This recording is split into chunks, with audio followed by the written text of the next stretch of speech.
Meus irmãos, eu vos saúdo com a paz do Senhor Jesus. Agradeço a Deus por estarmos aqui reunidos. O nosso pastor estava numa reunião até há pouco tempo, e ele precisa viajar pela madrugada, e me pediu para que chegasse aqui para trazer uma palavra para os irmãos. E eu agradeço a Deus pela vida da igreja do Senhor Jesus. Quero convidá-los para se colocarem em pé.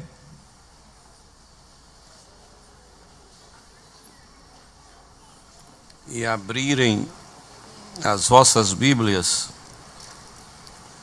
na carta do apóstolo São Paulo à igreja de Éfeso, ou seja, aos Efésios, no capítulo de número 6.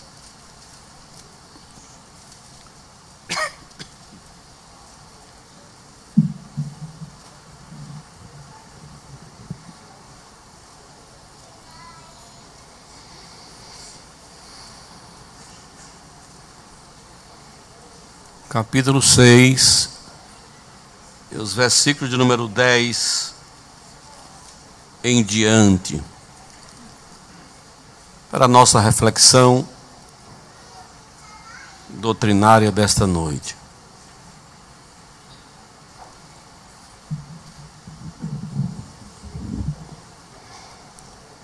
Efésios, capítulo 6, versículo 10 em diante. É o texto que tem como a epígrafe a armadura de Deus. No demais, irmãos meus, fortalecei-vos no Senhor e na força do seu poder. Revesti-vos de toda a armadura de Deus, para que possais estar firmes contra as astutas ciladas do diabo.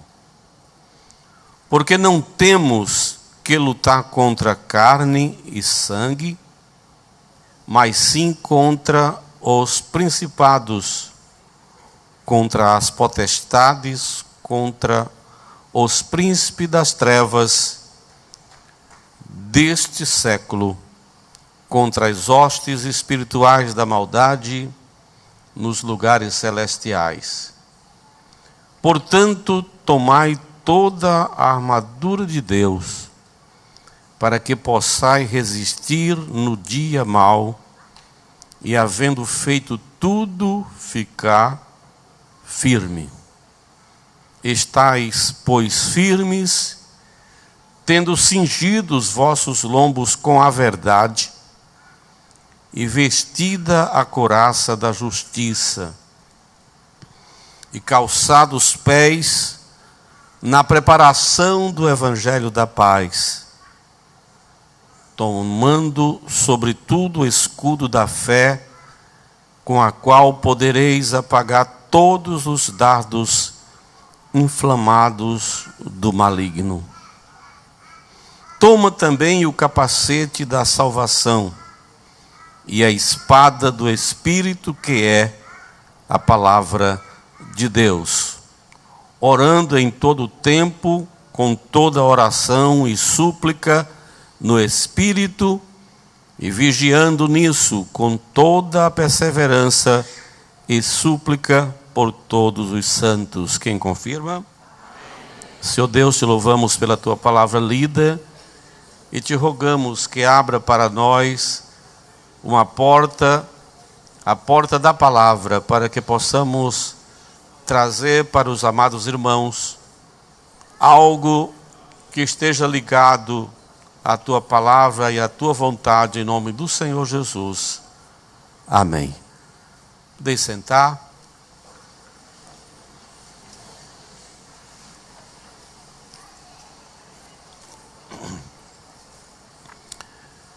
Amados irmãos,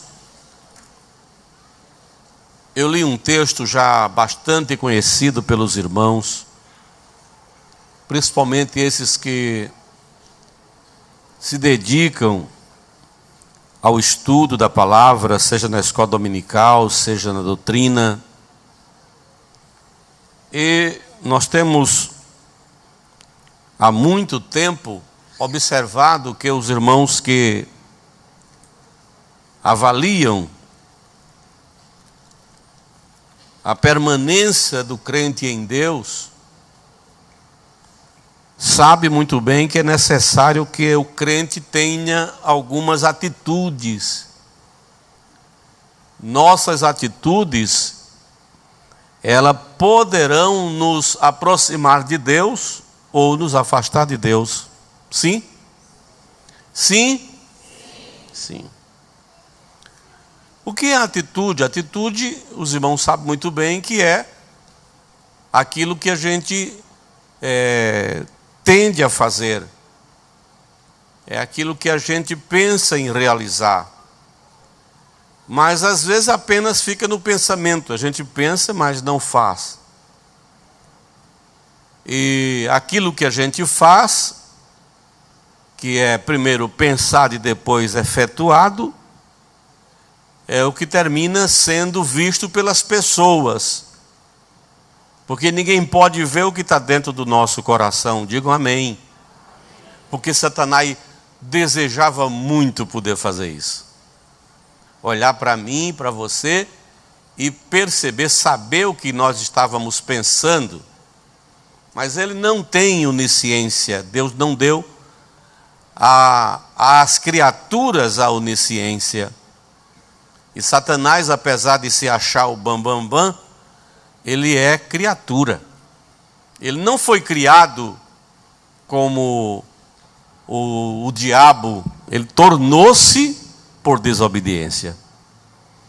Então, ele não sabe, ninguém pode saber o que está dentro de você se você não proceder, né? Se você não efetuar. Por isso é que as nossas atitudes, elas vão revelar até o nosso pensamento. As pessoas vão julgar pelas nossas atitudes. Tem as pessoas que julgam muito, muito. São verdadeiros juízes da vida alheia. E geralmente elas erram, pecam porque julgam mal. Porque fazem seus julgamentos em cima de fragmentos. Não têm as provas necessárias para julgar corretamente.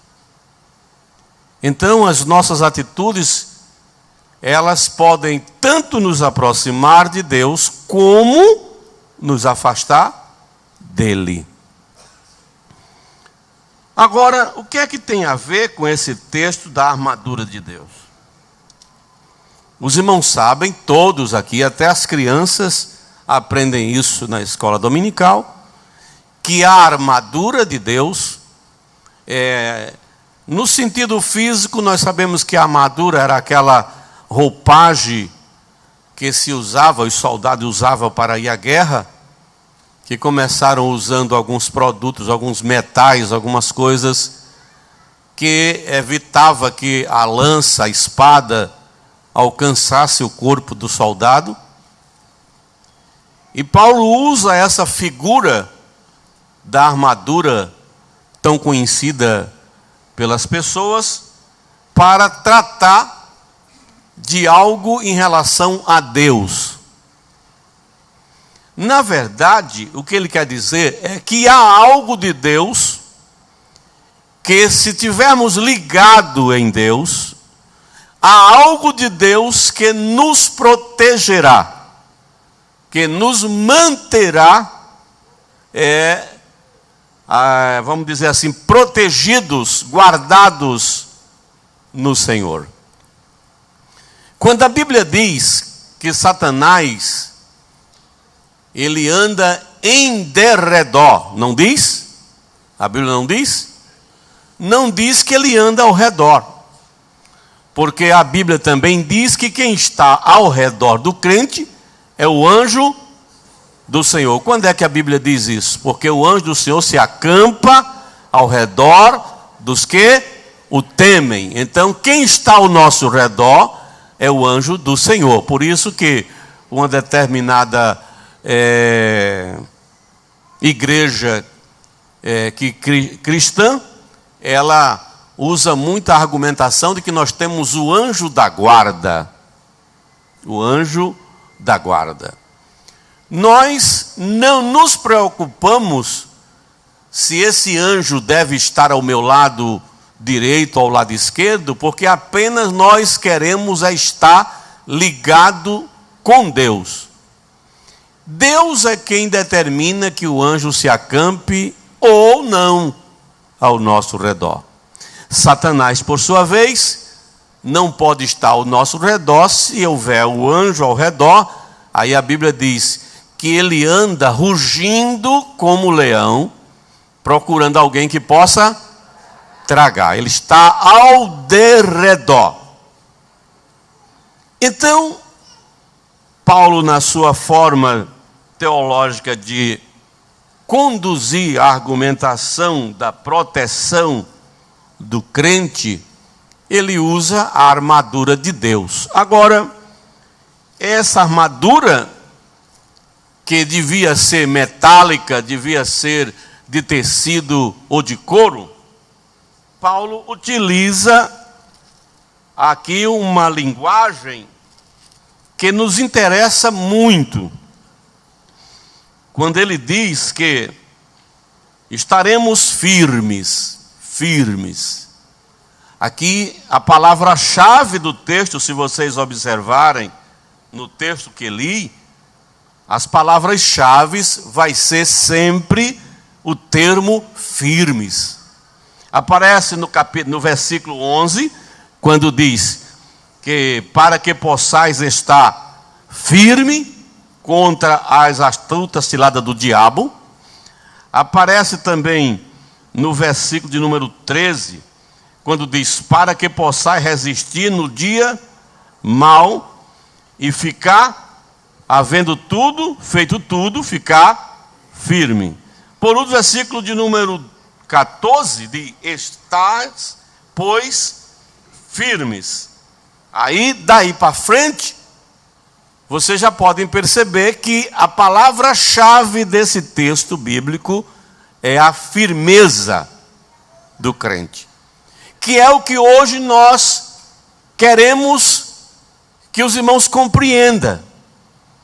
O que é a firmeza do crente? O que é que os irmãos entendem como um crente firme? Um crente firme é um irmão que aprendeu a cantar aquele hino firme nas promessas e ele canta de cor. É essa a firmeza que Paulo está falando aqui? Não, eu sei cantar de cor, não preciso nem da harpa, eu canto firme, firme. Às vezes ele canta, mas não tem nenhuma firmeza. Quando ele sai da igreja, ele se ilude com a cor, a fantasia e as coisas que o mundo oferece. Aqui Paulo começa a discorrer que se tudo que a armadura tem a ver, essa proteção de Deus é para que o crente esteja firme. Firme. Uma coisa que está firme não está cambaleando, não está, apesar de poder cair, mas não está fácil de cair, não está propenso a cair, porque há firmeza. Aqui ele começa citando que essa armadura começa, na verdade, quando a gente começa sendo cingido com a verdade. Essa é a primeira avaliação que eu preciso fazer para que eu não se torne uma pessoa sem firmeza na fé. É não andar com mentira. As pessoas que andam mentindo, que gostam de mentir, elas não têm firmeza no Evangelho, não têm firmeza na fé, são pessoas vulneráveis, até pelo seguinte: a Bíblia não considera a pessoa que anda mentindo filho de Deus. Jesus censurou os judeus e os escribas e os fariseus algumas vezes, está no capítulo 8 de São João. Ele disse: vocês têm como pai o diabo, porque eles mentiam muito, que é mentiroso desde o princípio e homicida. Então ele é o mentiroso maior, e vocês que mentem não podem ser filho de Deus e filho do diabo. Todo que anda mentindo não pode ser qualificado como filho de Deus. Não, mas nem uma mentirinha daquela que... Isso, inclusive, gera uma grande controvérsia quando a gente confronta com a ética. Alguém pode dizer assim: bom, o que é ética? Ética é fazer o bem ao próximo. Então tá bom, o cara entrou aqui na carreira para se esconder. E alguém chega assim: eu quero pegar ele e tal, senão ele está aqui, e aí eu, para fazer o bem, o camarada, eu vou mentir.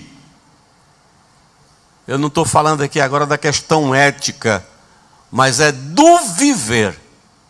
É a mentira como uma prática. Como uma prática. Tem gente que mente tanto que ele mente tanto que depois ele acredita que a mentira dele é a verdade.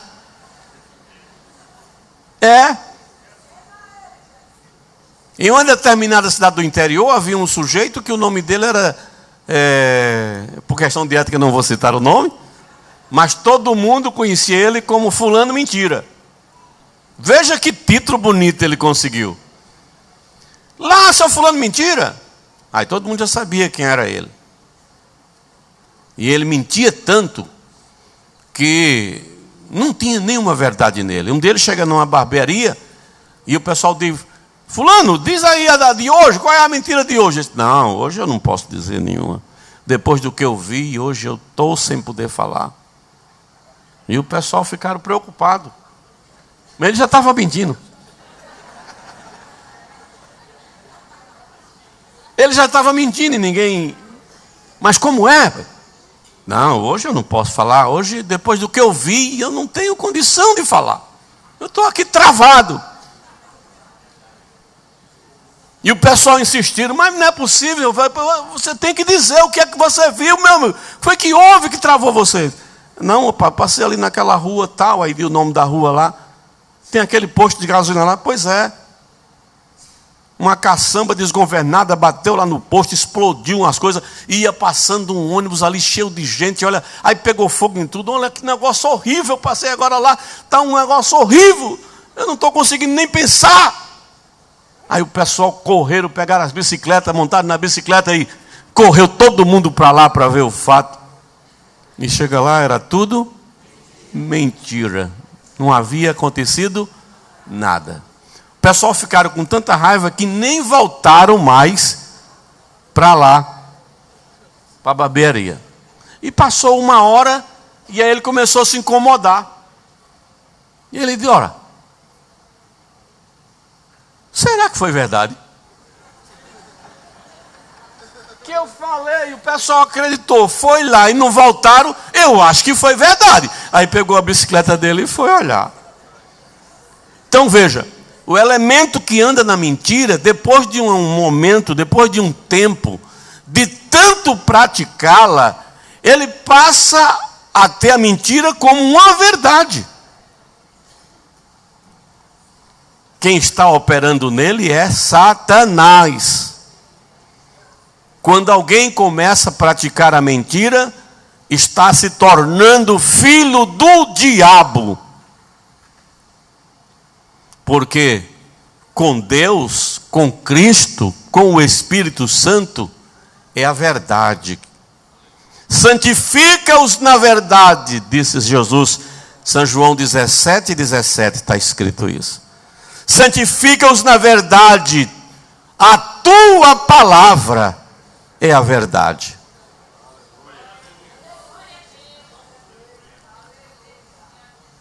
Jesus disse, reconhecendo a importância da verdade para nós, ele diz que se nós permanecermos na verdade, seremos verdadeiramente seus discípulos. Ele diz também que a verdade vos Então vamos dizer, a verdade agora botando no pronome, nos libertará. Tem gente aí inquirido, amarrado, que só aquele ganhamunzinho que vende lá na feira. Às vezes você passa ali na cidade de Goiânia, tem pessoal vendendo gaiamum, o caranguejo gaiamum. Mas ele enrola tanto o bichinho que ele fica só com os 2 olhinhos de fora assim. Uma vez eu perguntei à mulher, isso é muito brabo, né? Ela disse, por quê? Eu disse, porque só deixaram o olhinho dele de fora. É pior do que uma serpente, né? Então, a libertação que temos por não mentir é que Deus permanece em nós. Não mintamos. A Bíblia diz, não mintais uns aos outros.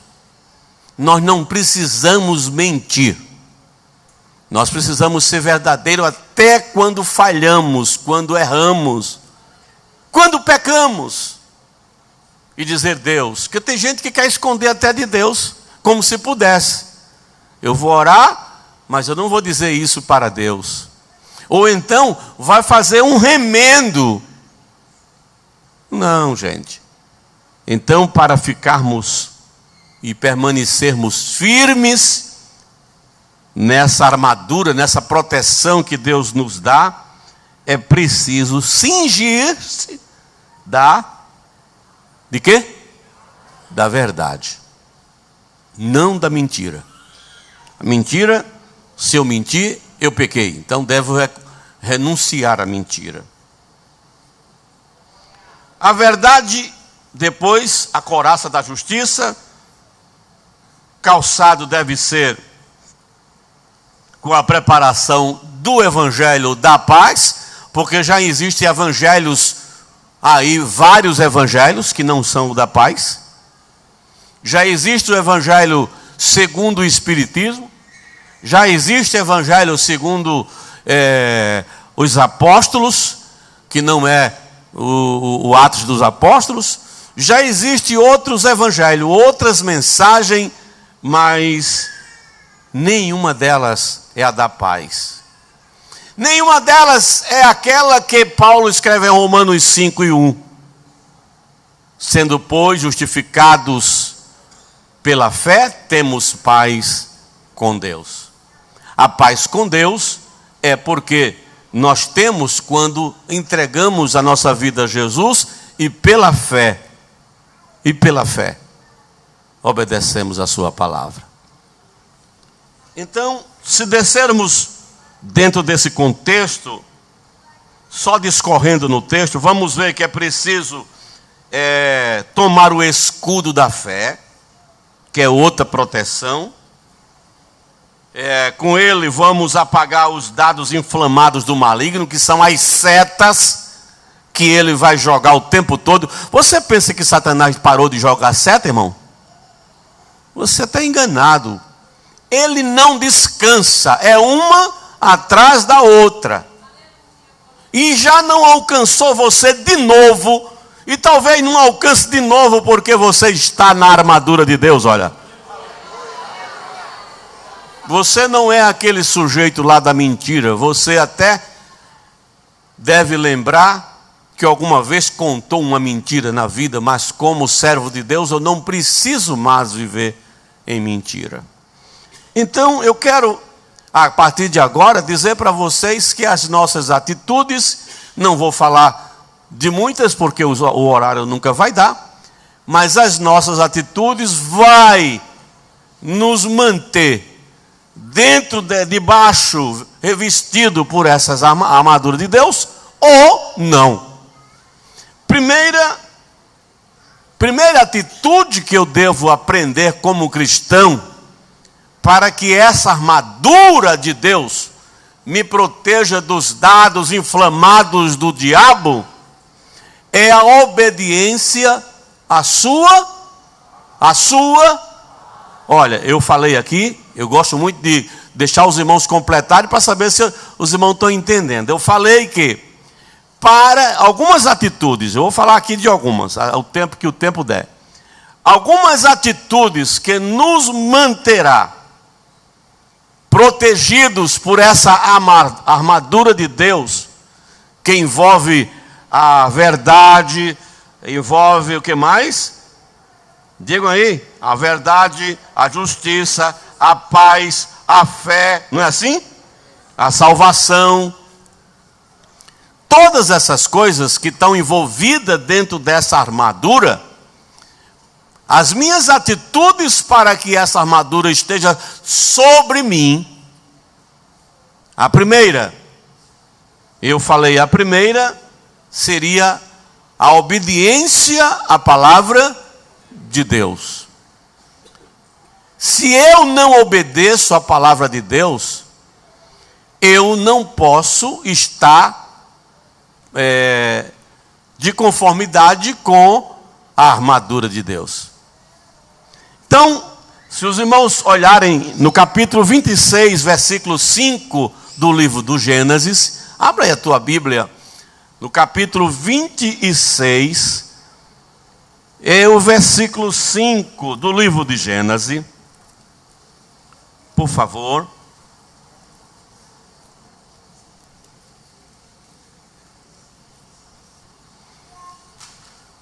Vamos falar do primeiro crente chamado por Deus. Estou me referindo à pessoa de Abraão. Abraão tinha um projeto na vida Deus tinha um projeto na vida de Abraão, assim como tem um projeto também na tua vida e na minha vida. O capítulo 26, versículo de número 5, diz assim: porquanto Abraão obedeceu o quê? Obedeceu o quê? A minha voz. O que mais? E guardou o meu mandamento ou mandado. Os meus preceitos, que são as leis. Os meus e as minhas leis. Eu disse que uma das atitudes, ou a primeira atitude que eu estou revelando aqui, para que essa armadura de Deus de fato caiba na minha vida, proteja os meus ombros, aí agora o capacete que vai proteger a minha cabeça, os meus ouvidos, para que eu possa ouvir coisas e não me contaminar, possa ter esse privilégio de estar debaixo da armadura de Deus. Eu falei que a primeira atitude que eu falaria seria a obediência à palavra de Deus. Abraão obedeceu? Obedeceu? Pois é, Abraão, a sua obediência foi maior, a maior atitude que levou ele. Depois a fé, como a gente vê, pela fé ele foi redimido, ele se tornou vitorioso. Mas se ele não tivesse obedecido à voz de Deus, ele não teria adquirido a fé. A fé vem pelo ouvir, diz a Bíblia. Isso é Romanos 10 e versículo 17, se não me escapa a memória. Confere aí, por favor. 10, confere aí. 10 e 17 de Romanos. Alguém, por favor, verso 17, lê. De sorte que a fé é pelo ouvir. Sim. E o ouvir pela palavra de Deus. Muito bem. Então você veja, Abraão não tinha uma Bíblia para ler, tinha? Tinha? Não. Não tinha uma Bíblia para ler. Mas um dia ele ouviu a voz de Deus. E ao ouvir a voz de Deus, ele fez o quê? Qual foi a atitude? Obedeceu. E ao obedecer, agora Deus dá testemunho de Abraão e diz: ele obedeceu a minha voz, e porque obedeceu a minha voz, guardou os meus mandamentos, os meus preceitos, os meus estatutos, minhas leis. Então, primeiro, das virtudes que eu quero falar, eu já citei, seria a obediência à palavra de Deus. Os irmãos sabem muito bem disso. Vamos agora para Deuteronômio capítulo 28, e o versículo 13 e 14. Os irmãos podem interagir, por favor. Nós estamos em culto de doutrina, é preciso que os irmãos manejem, ou confiram se está escrito mesmo ou não. Deuteronômio capítulo 28, versículos 13 e 14.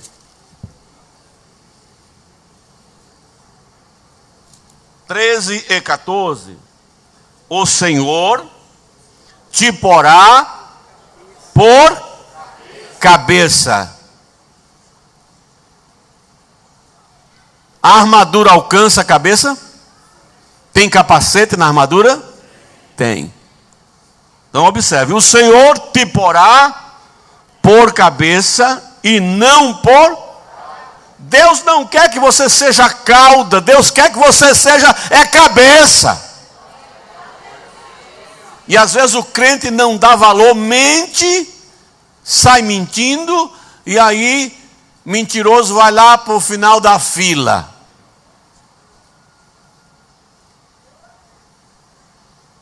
Eu já vi numa empresa alguém ser escolhido pelo grandão, pelo maior,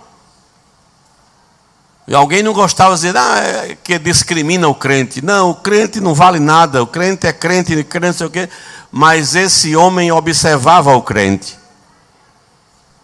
E um dia, numa escolha lá, ele chamou os funcionários e perguntou para um supervisor: quem desses aqui você acha que deve assumir aquela função tal?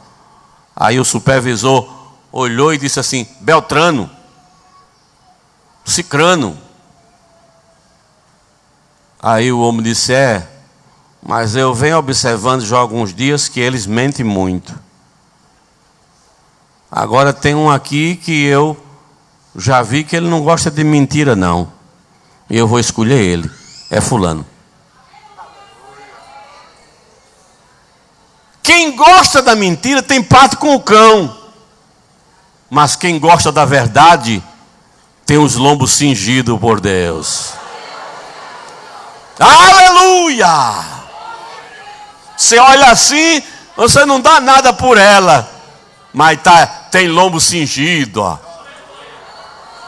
Mas rapaz, é tanta pancada que dão, mas não afrouxa, nem abre, nem cai, porque tem os lombos cingidos com a verdade. Não mente. Mas aquela irmã, olhe pelo que ela já passou, aquela mulher já era para ter morrido na fé. Mas nada, ela está protegida pela armadura de Deus.